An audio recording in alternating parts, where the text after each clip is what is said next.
Assalamualaikum dan selamat datang semuanya. Hari ini, kita akan menyelami inti dari tradisi Islam, menjelajahi praktik kurban yang begitu berarti. Ini lebih dari sekadar ritual. Ini adalah tindakan ibadah, pengorbanan, dan tanggung jawab sosial yang terjalin erat dalam keyakinan kita. Jadi, bersiaplah saat kita menjelajahi apa, mengapa, dan bagaimana kurban, mengungkap konteks historisnya, makna spiritualnya, dan implikasi praktisnya. Mari kita uraikan. Kata kurban sendiri berarti berkorban. Dan itulah inti dari praktik ini. Tapi ini bukan sembarang pengorbanan. Ini adalah tindakan simbolis yang berakar pada ketaatan dan kepatuhan terhadap kehendak Allah. Kita menemukan asal-usulnya dalam kisah Nabi Ibrahim. Keimanannya yang tak tergoyahkan diuji ketika dia diperintahkan untuk mengorbankan putranya yang tercinta Ismail. Bayangkan tingkat pengabdian itu, kesediaan untuk menyerahkan apa yang paling Anda sayangi demi Tuhan. Nah, sebelum Anda membayangkan kambing di setiap sudut jalan, mari kita perjelas. Kurban bukanlah tentang pertumpahan darah secara harfiah. Ini tentang perjuangan batin, pertempuran melawan keinginan kita, dan kemenangan jiwa spiritual kita atas keterikatan duniawi. Ini tentang menyadari bahwa semua yang kita miliki adalah karunia dari Allah, dan terkadang mengungkapkan rasa syukur berarti melepaskan. Secara praktis, kurban melibatkan pengorbanan hewan ternak, kambing, domba, sapi, atau unta, mengikuti serangkaian pedoman Islam tertentu. Tindakan ini berlangsung selama bulan Zulhijjah dalam kalender Islam, bertepatan dengan ibadah haji tahunan, yang semakin menekankan keterkaitan antara iman, pengorbanan, dan komunitas dalam Islam. Tapi keindahan kurban melampaui tindakan fisik. Ini tentang semangat kemurahan hati dan kasih sayang yang dipupuknya. Daging dari hewan yang dikurbankan dibagi menjadi 3 bagian. 1 untuk individu atau keluarga yang berkurban, 1 untuk kerabat dan teman, dan 1 untuk fakir miskin dan mereka yang membutuhkan. Jadi pada intinya, kurban menjadi perwujudan indah dari iman dalam tindakan. Ini adalah pengingat bahwa pengabdian sejati tidak hanya terletak pada kata-kata, tetapi dalam perbuatan, dalam mengulurkan tangan kepada mereka yang kurang beruntungan, dan dalam mengakui keterhubungan umat manusia. Sekarang, Anda mungkin bertanya-tanya, apakah kurban wajib untuk setiap muslim? Nah, dalam fikih Islam, itu dikategorikan sebagai sunnah muakkadah. Artinya, itu adalah tindakan yang sangat dianjurkan bagi mereka yang mampu secara finansial. Anggap saja sebagai dorongan spiritual, dorongan kuat dari Nabi Muhammad sendiri, yang secara konsisten melakukan dan menganjurkan praktik ini. Jadi, meskipun tidak wajib dalam arti yang paling ketat, penekanan yang diberikan padanya menandakan bobotnya yang besar dan pahala spiritual yang terkait dengannya. Ini adalah bukti keindahan Islam, di mana tindakan ibadah seringkali disajikan sebagai peluang daripada beban. Tapi mari kita bahas lebih dalam apa yang dimaksud dengan kemampuan finansial. Itu berarti terbebas dari hutang dan memiliki sumber daya yang cukup untuk memenuhi kebutuhan keluarga Anda sambil dengan nyaman menanggung biaya hewan tersebut. Ini bukan tentang pemborosan, tetapi tentang memberi dengan penuh pertimbangan. Memastikan bahwa tindakan ibadah Anda tidak mengorbankan kesejahteraan keluarga Anda. Keindahan hukum Islam terletak pada fleksibilitas dan pemahamannya tentang keadaan individu. Bagi mereka yang tidak dapat melakukan kurban karena kendala keuangan atau alasan sah lainnya, tidak ada dosa atau kesalahan yang melekat. Islam mengutamakan ketulusan di atas tindakan lahiriah, mengakui bahwa pengabdian sejati berasal dari hati. Namun, bagi mereka yang mampu secara finansial, memenuhi sunnah ini menjadi bukti komitmen mereka terhadap perintah Allah dan kesediaan mereka untuk memprioritaskan pertumbuhan spiritual daripada harta benda. Ini adalah pengingat yang kuat bahwa kekayaan sejati tidak terletak pada apa yang kita kumpulkan, tetapi pada apa yang kita berikan. Pada intinya, kurban adalah tindakan ibadah yang mendalam, jalur komunikasi langsung dengan Tuhan. Ini tentang menyerahkan ego kita, mengakui kekuasaan Allah atas segala sesuatu, dan menegaskan kembali komitmen kita pada jalannya. Ini adalah pemeragaan simbolis dari iman Nabi Ibrahim yang tak tergoyahkan.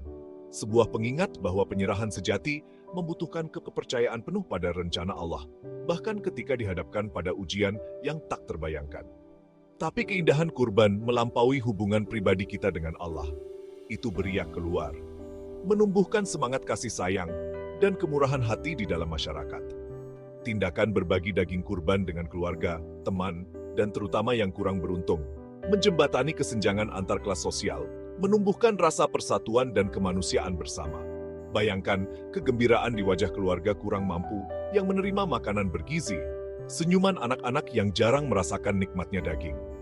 Kurban menjadi tindakan nyata dari kebaikan, sebuah pengingat bahwa berkah kita dimaksudkan untuk dibagikan, dan bahwa kepuasan sejati terletak pada meringankan beban orang lain.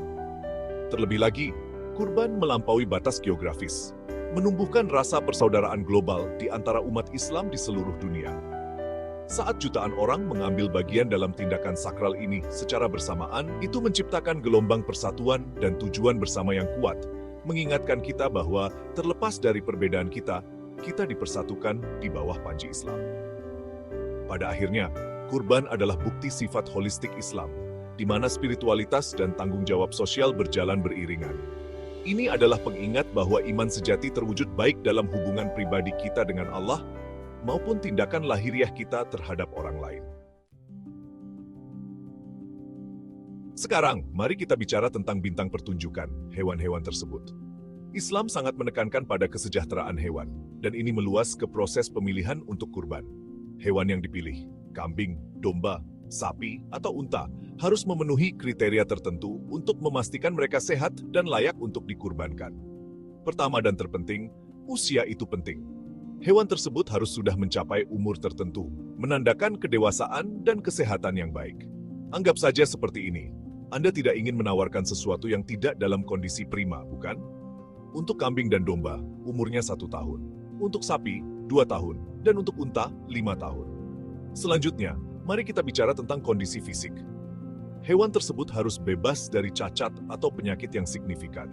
Ini berarti tidak pincang, tidak buta, tidak ada tanda-tanda penyakit yang terlihat. Ini tentang mempersembahkan yang terbaik dari apa yang kita miliki. Memastikan hewan tersebut menjalani kehidupan yang sehat dan diperlakukan dengan hormat, bahkan di saat-saat terakhirnya. Sekarang, mari kita bahas masalah yang sensitif, pemotongan hewan. Wajar jika merasakan sedih, tetapi pedoman Islam menekankan untuk meminimalkan penderitaan hewan. Pemotongan harus cepat dan dilakukan oleh orang yang terampil, menggunakan pisau tajam untuk memutuskan arteri utama di leher, memastikan kematian yang cepat dan tidak menyakitkan. Hewan tersebut harus diperlakukan dengan sangat hormat selama proses berlangsung, dan segala bentuk penganiayaan atau kekejaman dilarang keras. Ingat, kurban adalah tentang kasih sayang dan belas kasihan, dan itu berlaku untuk semua ciptaan Allah. Jadi, kita telah membahas mengapa dan siapa dari kurban, tetapi bagaimana dengan kapan dan bagaimana. Pengorbanan kurban berlangsung selama 3 hari pertama Idul Adha, juga dikenal sebagai Hari Raya Kurban, yang jatuh pada tanggal 10, 11, dan 12 bulan Zulhijjah dalam kalender Islam. Bayangkan ini, jutaan muslim di seluruh dunia bersatu dalam doa dan pengorbanan, memperingati iman Nabi Ibrahim yang tak tergoyahkan. Ini adalah waktu untuk refleksi spiritual, pertemuan keluarga, dan tindakan kebaikan. Sebelum melakukan pengorbanan, seseorang harus memiliki niat yang benar untuk melakukan tindakan ini semata-mata karena Allah. Ini bukan tentang tekanan sosial atau pamer. Ini tentang mencari kedekatan dengan Tuhan. Setelah hewan tersebut dikurbankan, dagingnya dibagi menjadi 3 bagian. Sepertiga untuk individu atau keluarga yang berkurban, sepertiga untuk kerabat dan teman, dan sepertiga untuk fakir miskin dan mereka yang membutuhkan. Ini memastikan bahwa berkah kurban dibagikan secara luas, menumbuhkan semangat kemurahan hati dan tanggung jawab sosial. Distribusi daging kepada yang kurang beruntung adalah yang terpenting.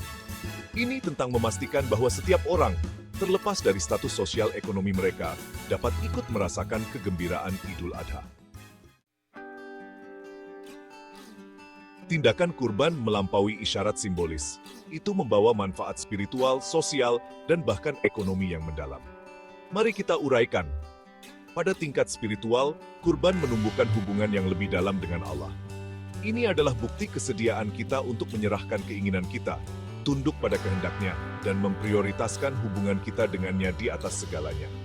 Tindakan pengorbanan ini menyucikan hati kita, menumbuhkan kerendahan hati, rasa syukur, dan rasa tujuan yang baru. Secara sosial, kurban memperkuat ikatan masyarakat. Tindakan berbagi daging kurban dengan keluarga, teman, dan yang kurang beruntung menciptakan jalinan interkoneksi yang indah. Itu menjembatani kesenjangan antar kelas sosial, mengingatkan kita pada kemanusiaan kita bersama, dan menumbuhkan semangat empati dan kasih sayang. Secara ekonomi, kurban memberikan dorongan yang sangat dibutuhkan, terutama di negara-negara berkembang. Distribusi daging kepada fakir miskin, dan mereka yang membutuhkan meringankan rasa lapar, menyediakan nutrisi dan rezeki yang penting. Ini adalah bentuk nyata dari amal yang secara langsung berdampak pada kehidupan mereka, yang berjuang untuk memenuhi kebutuhan hidup. Selain itu, kurban mempromosikan perlakuan etis terhadap hewan. Pedoman Islam menekankan untuk meminimalkan penderitaan hewan, memastikan mereka diperlakukan dengan hormat dan kasih sayang selama proses berlangsung. Ini menumbuhkan rasa tanggung jawab terhadap ciptaan Allah, mengingatkan kita akan peran kita sebagai khalifah di bumi ini. Pada akhirnya, manfaat kurban beragam, berdampak pada individu, masyarakat, dan bahkan komunitas Muslim global. Saat kita mengakhiri penjelajahan kita tentang kurban, mari kita renungkan pesannya yang mendalam. Ini adalah bukti kekuatan iman untuk menginspirasi pengorbanan, kemurahan hati, dan kasih sayang. Ini adalah pengingat bahwa pengabdian sejati tidak hanya terletak pada kata-kata, tetapi dalam perbuatan, dalam mengulurkan tangan kepada mereka yang membutuhkan, dan dalam mengakui keterhubungan umat manusia. Dengan memahami dan berpartisipasi dalam kurban, umat Islam memperkuat iman dan ikatan komunitas mereka. Terima kasih telah menonton, dan semoga kedamaian menyertai Anda.